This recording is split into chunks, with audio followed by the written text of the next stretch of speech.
தொடர்ந்து எக்ஸ்பிரஸ் செய்திகளை பார்க்கலாம். நிதியுரிமை, மொழியுரிமை, கல்வியுரிமை, கூட்டாட்சி உரிமை ஆகியவற்றை பாதுகாத்திட திமுக எம்பிக்கள் நாடாளுமன்றத்தில் குரல் எழுப்ப வேண்டும் என முதலமைச்சர் மு.க.ஸ்டாலின் வலியுறுத்தியுள்ளார். வரும் திங்கட்கிழமை நாடாளுமன்ற மழைக்கால கூட்டத்தொடர் தொடங்க உள்ள நிலையில் சென்னை அண்ணா அறிவாலயத்தில் முதலமைச்சர் மு.க.ஸ்டாலின் தலைமையில் திமுக மக்களவை மற்றும் மாநிலங்களவை உறுப்பினர்கள் கூட்டம் நடைபெற்றது. இதில் தமிழ்நாட்டிற்கான கல்வி, நிதி உள்ளிட்ட உரிமைகளை நிலைநாட்டுவோம் என்பது உள்ளிட்ட தீர்மானங்கள் நிறைவேற்றப்பட்டன. சாமானிய நாயகன், தமிழக தாயமீட்க உறுதி கொண்ட ஒரு மகன், அடித்தட்ட பார்த்தவன், அரியணையும் பார்த்தவன், புரட்சி தலைவி வழி புலியனவே நடந்தவன்.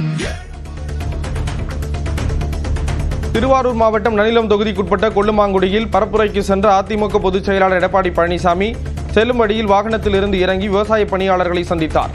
இதன் பின்னர் ரோட் ஷோ நடத்தியவர் மாட்டு வண்டியில் பயணம் செய்தார்.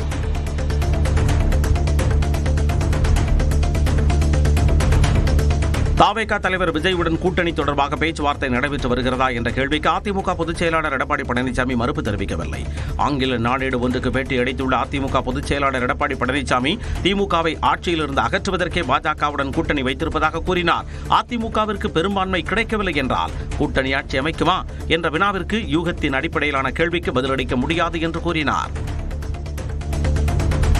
தாவேகாவின் நிரந்தர எதிரியான பாஜகவோடு கூட்டணி வைத்திருக்கும் யாருடனும் கூட்டணி வைத்துக் கொள்ளப் போவதில்லை என தமிழக வெற்றி கழகத்தின் கொள்கை பரப்பு செயலாளர் ராஜ்மோகன் தெரிவித்துள்ளார். தனது எக்ஸ் பதிவில் மாற்றி பேசுவதும் ஏமாற்றி பேசுவதுமான பழக்கம் தங்களுக்கு இல்லை என்றும், கூட்டணி குறித்த கற்பனைகளை புறந்தள்ளி உண்மை கள நிலவரத்தை அறிந்து செயல்படுவோம் என்றும் தெரிவித்துள்ளார்.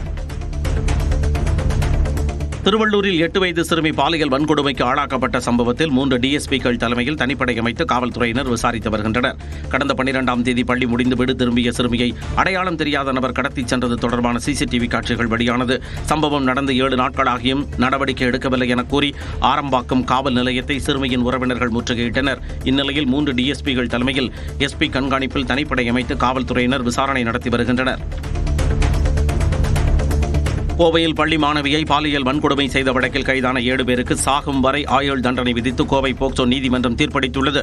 2019ஆம் ஆண்டு கோவை சீர்நாயக்கன்பாளையம் பூங்காவில் நண்பருடன் இருந்த மாணவியை மிரட்டி பாலியல் வன்கொடுமை செய்ததாக அதே பகுதியைச் சேர்ந்த மணிகண்டன், ராகுல் உள்ளிட்ட 7 பேர் கைது செய்யப்பட்டனர். இவ்வழக்கு கோவை போக்சோ நீதிமன்றத்தில் நடைபெற்று வந்த நிலையில் 7 பேருக்கும் சாகும் வரை ஆயுள் தண்டனை விதித்து தீர்ப்பளிக்கப்பட்டது. மதுரையில் வரதட்சணை கேட்டு கொடுமைப்படுத்திய புகாரில் காவலரான கணவர் மற்றும் ஆய்வாளர் மாமனாரை பிடிக்க 3 தனிப்படை அமைக்கப்பட்டுள்ளது. சாத்தூர் வட்டத்தில் செந்தில்குமரன் என்பவர் ஆய்வாளராக பணியாற்றும் நிலையில் அதே காவல் நிலையத்தில் அவரது மகன் பூபாலன் காவலராக உள்ளார். இவருக்கும் தனியார் பள்ளி ஆசிரியை தங்கப்பிரியாவுக்கும் 2018ஆம் ஆண்டு திருமணம் நடைபெற்றது. இந்த நிலையில் வரதட்சணை கேட்டு கொடுமைப்படுத்துவதாக தங்கப்பிரியா அளித்த புகாரில் பூபாலன், மாமனார் செந்தில்குமரன், மாமியார் விஜயா, நாத்தனார் அனிதா ஆகியோர் மீது வழக்கு பதிவு செய்யப்பட்டுள்ளது. மருமகள் தங்கப்பிரியாவிடம் கூடுதலாக பணம் கேள் என பூபாலனின் தாயார் பேசுவது போன்ற ஆடியோ வெளியாகியுள்ளது. எங்க கல்யாணத்துக்கு என்ன கொடுத்தீங்க நீங்க கேட்க வேண்டியதானே? எங்க கல்யாணத்துக்கு ஒரு 50,000 கொடுத்து முடிச்சுக்கிட்டீங்க. மகனுக்கு ஆகுனா பிள்ளைங்க எல்லாம் ஒண்ணுங்கிறீங்க. உங்க மகனுக்கு மாத்திரம் அப்படி கல்யாணம் பண்ணிருக்கீங்க அப்படின்னு கேட்கணும். முடியலாம் பொண்டாட்டிகிட்ட தான் கேட்கணும். என்ன பின்னாடி செய்யறேன்னு என்னத்தை கிழிக்கிறாங்க பின்னாடி.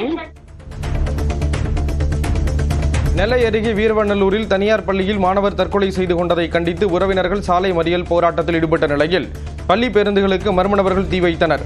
இந்நிலையில் சாலை மறியலில் ஈடுபட்ட மாணவரின் பெற்றோர் உட்பட 50 பேர் மீது வழக்கு பதிவு செய்யப்பட்டது. இதில் காவல்துறையினர் ஒருதலை பட்சமாக செயல்படுவதாக மாணவரின் உறவினர்கள் குற்றம் சாட்டியுள்ளனர். வளிமண்டல மேலடுக்கு சுழற்சி காரணமாக கோவை மாவட்ட மலைப்பகுதிகள் மற்றும் நீலகிரியில் வரும் ஞாயிற்றுக்கிழமை வரை மிக கனமழை பெய்யக்கூடும் என வானிலை ஆய்வு மையம் தெரிவித்துள்ளது.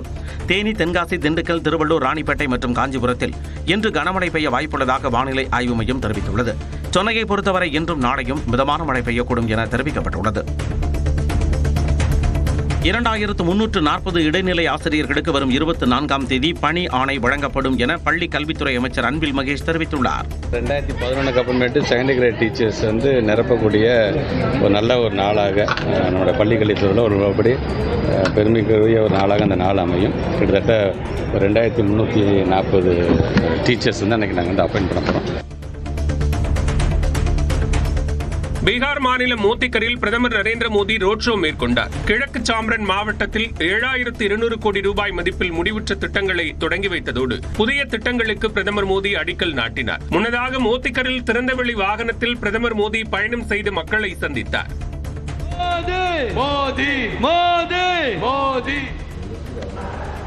भारत माता की, भारत माता की, भारत माता की, नरेंद्र मोदी जिंदाबाद.